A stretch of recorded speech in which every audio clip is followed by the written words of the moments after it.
अटारे तो आपण मैंने विभिन्न प्रकार जलखिया बनाऊे। आज मु आपण मान सहित अटा आउ आंबर तैयारी गोटे बढ़िया जलखियार रेसिपीटे सेयार करी। यही जलखिया को आपण मैंने मात्र 15 मिनिट रे बनी पारिबे। यही जलखिया खाइबापी एत बढ़िया लगी था जे थरे आपण मैंने बनी खाइबे ना सप्ताह को 3-4 थर बनवाई इच्छा करेंगे। नमस्कार, मु रश्मि यूट्यूब रे आपण समस्त को स्वागत। आशा करुँची आपण मानक आज रेसिपी निश्चय पसंद आसीबो। वीडियो को संपूर्ण देखिबापई अनुरोध। एबे चलंतु स्टार्ट करिबा आजिर रेसिपी। अटा आंबर तैयारी ए जलखिया बनवाई एटी मु नहीं जाइए 2टा बड़ साइज्र पाचिला आंब। तो ये देखिपे मु 2टा आंब नहीं जाइली। एबे आमे कौन करबा ना ए आंब को प्रथमे काटी नबा। सांग माने आजिर ये रेसिपी वीडियो को आपण माने को जगार देखुचंती कमेंट करी निश्चय जणेबे, जहा फल कि मु मध्य आपण मानकु धन्यवाद दे परिबी। तो ये देखिपे 2टा जाक आंब को प्रथम भल भाव धोई सारापर एवं एमती काटी नौची। तो आंब को भल भाव काटी सारापर आम कौन करवा ना नहीं जावा गोटे ग्राइंडर जार। यही आंब सीजन रे आपण माने तो आंबर विभिन्न प्रकार रेसिपी बनाऊे। थरे अटा आंबर तैयारी यही रेसिपी को निहाती ट्राए करंतु। देखिबे यही जलखियाटा खाइबापई बहुत ही बढ़िया लगिबो। आपण माने थरे को बनै खाइबे ना सप्ताह को 3-4 थर बनवाई इच्छा करेंगे। तो जो आंब सब को मुझे काटिक रखी ना से आंब को एमती कौन करवा ना कोरिला टाइप्र करके गोटे ग्राइंडर जार रे देदेबा। तो ये देखिपे केते बढ़िया भाव में आंब सब बाहरी आसुची। एबे आम कौन करवा ना यही ग्राइंडर जार रे आंब को दे सारा पर आपको भल भाव में गोटे पेस्ट बनै नबा। तो ये देखिपे आमर आंबर पेस्ट ये पूरा रेडी। एबे ये मु गोटे बड़ साइज्र बाउल नहीं जाइए। एबे से बाउल रे जो पेस्ट आम बन रखते ना आंबर ताकू देदेबा। दे सारा पर ये मु ग्राइंडर जार को धोईकी अल्प पानी दे दूची। पानी ये पूरा अल्प देबे, बिल्कुल भी बेसी पानी देबेनी। तो ये देखिपे मु केते कम पानी नहीं। तो पानी दे सारा पर ये मु दे दूची गोटे मेजरमेंट कप रे मापिकी गोटे कप अटा।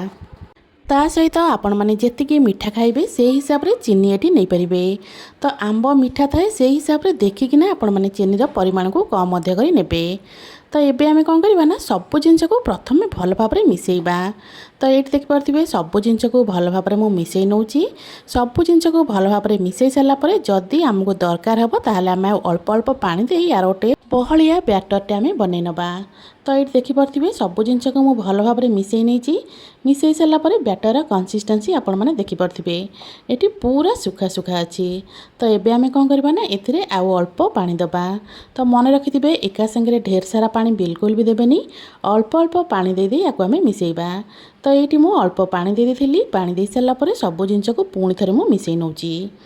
एटी मु कही रखुची जदि आपण मानकु आजिर ये रेसिपी वीडियो भल लगे वीडियो को लाइक करिवे, शेयर करिवे। जदि आपण माने मो चैनल रे नुआ अछंती ताले प्लीज चैनल को सब्सक्राइब निश्चय करनेबे।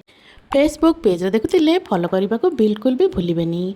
तो ये सब जिनस को भल भाव में मिसई सारा पर आपण माने बैटर फाइनल कंसिस्टेंसी देखिपे।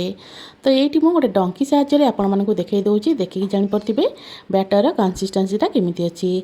एमिति ही रखिबे जो रेसिपीटा आमे बनैबा ना सेटा पूरा परफेक्ट बनिबो। तो एबे कोन करबा चलंतु अलका सामग्री सब ऐड करनबा। जेमिति कि एटी मु नहीं जाइए नड़िया कोरा। नड़िया कोरा बिल्कुल ऑप्शनल अच्छी, आपण माने चाहिए स्किप मध्य करिपरिबे। तो ये मु फाळे नड़िया को कोरिकी नैथिली। ता सहित ये मु 3-4 चामच परिका नैथिली क्षीर गुंड बा अमूल पाउडर। जदि आपण माने क्षीर गुंड दबा पई चाहुनथिबे ताहले आपण माने पानी जगह क्षीर नहीं परिबे। तो ये मु अमूल गुंड ता सहित नड़िया कोरा को दे सारा पर यही सब जिनस को भल भाव में मिसई नौची। पाखापाखि 2-3 मिनिट पर्यंत आपको मुझे भल भाव में मिसई थी। 2-3 मिनिट भल भाव में आपको मिसई सारापर एबे आमे अलगा सामग्री ऐड करवा। जेमिति कि एठी मु नहीं जाइली पाखापाखि गोटे चामच हम पानमधुरी। पानमधुरी को बिल्कुल भी स्किप करेंगे, अल्प टिके देबे, बहुत बढ़िया लगी है। ता सहित एठी आमे मीठा को बालांस करने अल्प टिके देदेबा चीनी। आउ एठी मु अल्प टिके नहीं खाइबा सोडा। आपण माने एठी खाइबा सोडा जगह इनो मध्य नहीं परिबे। तो ये आम आपको आउ थे भल भाव में मिसेइबा। तो सब जिनस को ये भल से मिसई सारा पर आपण माने ये बैटर फाइनल कंसिस्टेंसी देखिपे। तो बैटर तो आमर ये पूरा रेडी हो गलानी। एबे चलंतु आकु रखी नबा साइड रे। एबे आमे जिबा गैस पाखकू। प्रथमे गैस ऑन करनबा। गैस ऊपर गोटे पैन बसई पैन को भल भाव में गरम होगापी छाड़दबा।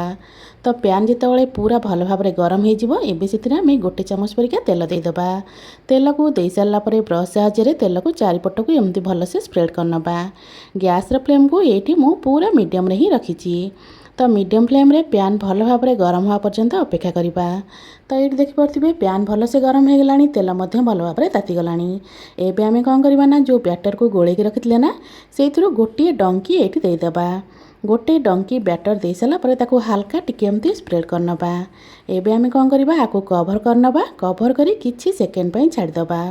तो किछि सेकेंड आको मु कवर करी छाड़ी सारा पर गोटे पट पूरा बढ़िया भाव में हो। तो ये मुझे किछि सेकेंड पर कवर काढ़ी नौची। एबे आको आमे कौन करवा ना, आर पट को पलटई नबा। तो ये मुझे जलखिया को आर पट को पलटई नौची। देखि पारे गोटे पट साइड केते सुंदर कलर आसी जाइए। एबे आको मैं पुणी थे कवर कर नौची। कवर करके आउ किछि सेकेंड पई छाड़ी दउची। किछि समय पर ये मु कवर काढ़ी नौची। एबे आको पुणी थे मु पलटई नौची। एमिति एपट सेपट करी पाखापाखि गोटे मिनिट रे हमर गोटे भाया जलखिया हो जिवो। तो ये देखिपे दुई पट साइड्र कलरटा केते सुंदर आसी। ये जलखियाटा ना पूरा नरम बनी थाए। देखिकिना जानीपे जलखिया केते नरम बनी। तो पार्टी पकौ पकौ मिले गला बड़ी यही जलखियाटा तैयारी होबो। तो एबे आमे कौन करवा ना, गोटे प्लेट को काढ़ी नबा। सेम प्रोसेस रे जहाँ भी आमर बड़का बैटर रहिला तो सबुजाक जलखिया को गोटे गोटे करी आमे बनै नबा। तो ये मु कड़ाई आउ तेल दौनी। तो ये भी गोटे डंकी बैटर दे दूची। गोटे डंकी बैटर दे ताको पुणी मु कवर कर नौची। कम तेल रे यही जलखियाटा को आपण मैंने बढ़िया से बनै पारिबे। तो सेम प्रोसेस रे सबुजाक जलखिया को बनै सारा पर ये गोटे प्लेट को मु काढ़ी नैथिली। जलखिया को देखिकी आपण माने जानी पारुथिबे जलखियाटा केते सुंदर बनीची। देखिबा पई जेतिकी सुंदर लागुची ना, खाइबा पई तो बहुत ही बढ़िया लागि थाए।